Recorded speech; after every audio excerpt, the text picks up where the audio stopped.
नमस्कार, मैं दीपक कुमार आप सभी का स्वागत करता हूं आदर्श डायलॉग में। दोस्तों, आप सभी से निवेदन है कि वीडियो को लाइक कीजिएगा, शेयर कीजिएगा और चैनल को सब्सक्राइब कीजिएगा। दोस्तों, आज हम बात करेंगे कांग्रेस पार्टी के पूर्व राष्ट्रीय अध्यक्ष और वरिष्ठ नेता राहुल गांधी के विषय में। दरअसल राहुल गांधी जी की वापसी हो गई है, वो वापस आ गए हैं।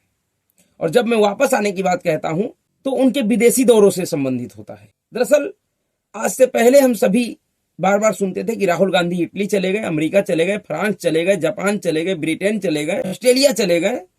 लेकिन इस बार राहुल गांधी एक ऐसे देश के दौरे पे गए थे, वो भी गुपचुप तरीके से, जिस देश के दौरे पे अक्सर कोई लोग जाता नहीं है। जी हाँ, और वो भी ऐसे समय में जिस समय में इजराइल और हमास आतंकी संगठन के बीच में संघर्ष चल रहा हो और हमास आतंकी संगठन का विरोध खुलकर भारत ने किया है। लेकिन राहुल गांधी उस देश के दौरे पे गए थे जो देश खुलकर हमास आतंकवादी के समर्थन में खड़ा है।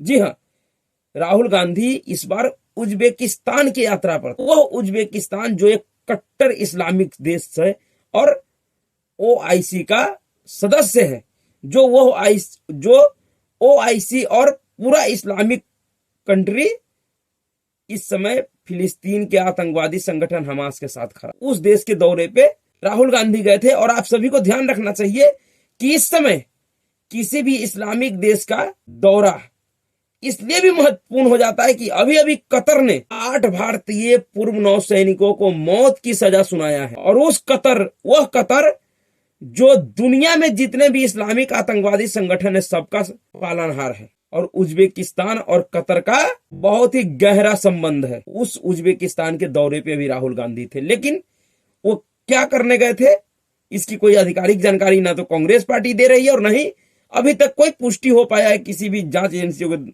तरफ से। ये तो राहुल गांधी बता सकते हैं या फिर जांच एजेंसियां। लेकिन आज हम बात कर रहे हैं राहुल गांधी के वापसी आने के बाद जो वह चुनावी जनसभाओं को संबोधित कर रहे हैं उसके ऊपर। दरअसल सभी को पता है कि देश में 5 राज्यों में विधानसभा चुनाव होने हैं। जिन 5 राज्यों में विधानसभा चुनाव होने, उनमें से 3 राज्य में पिछले विधानसभा चुनाव में कांग्रेस पार्टी ने जीत दर्ज किया था, जिसमें से राजस्थान, मध्य प्रदेश और छत्तीसगढ़ था। इन तीनों में से 2 राज्यों में अभी भी कांग्रेस पार्टी का सरकार है, राजस्थान और छत्तीसगढ़ में। इस समय जो चुनाव होने वाला है इसमें ऐसा लग रहा है कि इन 2 राज्यों में से एक राज्य तो स्पष्ट है कि कांग्रेस हार रही है, और राजस्थान। छत्तीसगढ़ में भी कोई मुकाबला आसान नहीं है।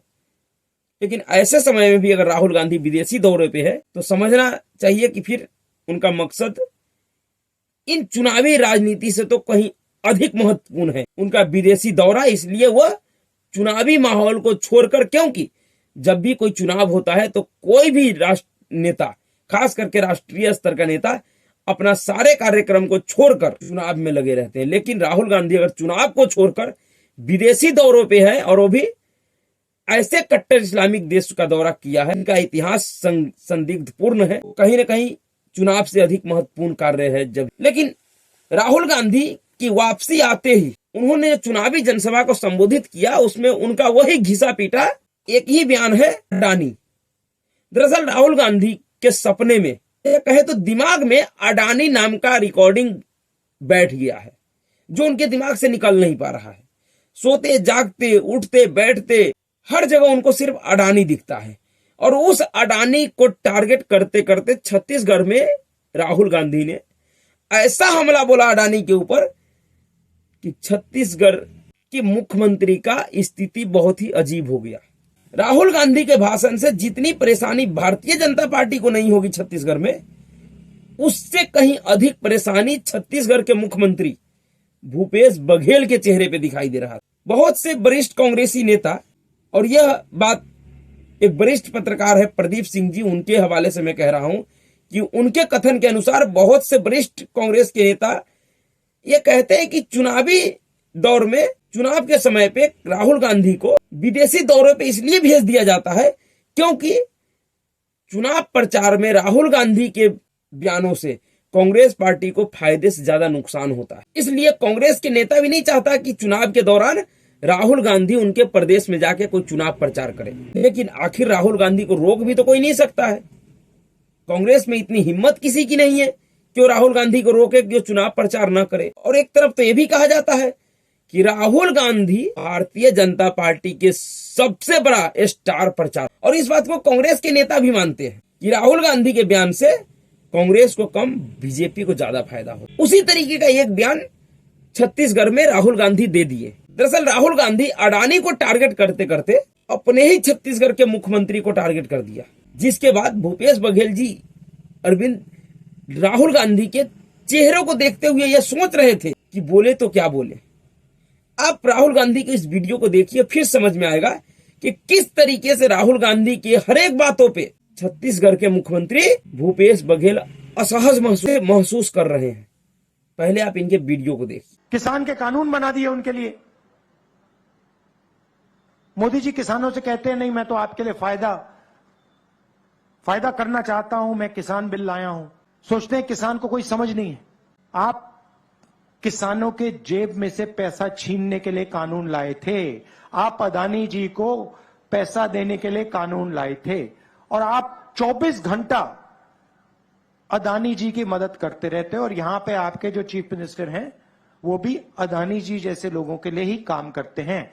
हम किसानों के लिए, मजदूरों के लिए, छोटे व्यापारियों के लिए, युवाओं के लिए काम करते हैं। ये फर्क है।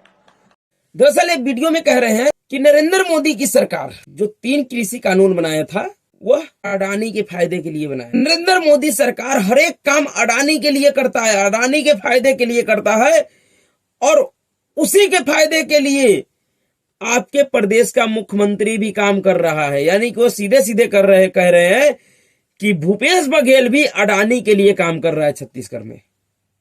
समझ जाइए आप, राहुल गांधी के ज्ञान इतने दिव्य है कि उनको यही नहीं पता कि इस समय छत्तीसगढ़ का मुख्यमंत्री कौन है और किस पार्टी का है।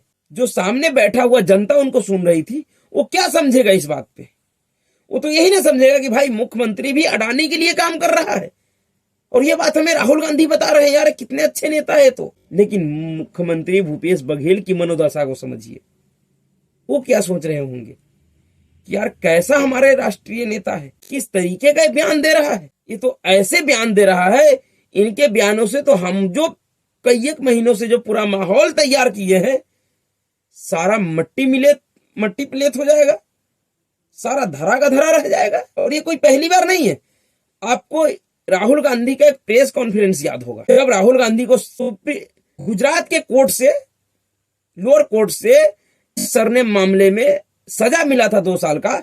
उसके बाद जो राहुल गांधी ने जो प्रेस कॉन्फ्रेंस किया था, उस प्रेस कॉन्फ्रेंस में भी उसने अडानी को टारगेट करते करते ऐसे सवाल कर दिया कि उस समय भूपेश बघेल और अशोक गहलोत दोनों बैठा हुआ था, दोनों की चेहरों की हवाइयां उड़ी हुई थी। दोनों ये नहीं समझ पा रहा था कि राहुल गांधी किसके ऊपर हमला कर रहा है, क्योंकि छत्तीसगढ़ और राजस्थान सरकार अडानी के साथ मिलकर बहुत बड़ा परियोजना चला रहे हैं। जिस अडानी को राहुल गांधी दिन रात कोसते हैं, दिन रात गाली देते हैं, उसी अडानी के निवेश से छत्तीसगढ़ और राजस्थान चल रहा है। और राहुल गांधी का ये कोई पहला बयान नहीं है या एक आध बार कोई जवान फिसल गया हो, ऐसी बात नहीं है।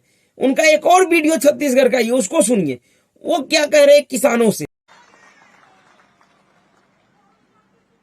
और छत्तीसगढ़ के किसान, सारे किसानों को मैं कहना चाहता हूं, पिछली बार हमने कर्जा माफी का वायदा किया था, वो वायदा हमने पूरा किया, और इस बार भी हम कर्जा माफी का वायदा कर रहे हैं और हम आपका कर्जा माफ कर देंगे।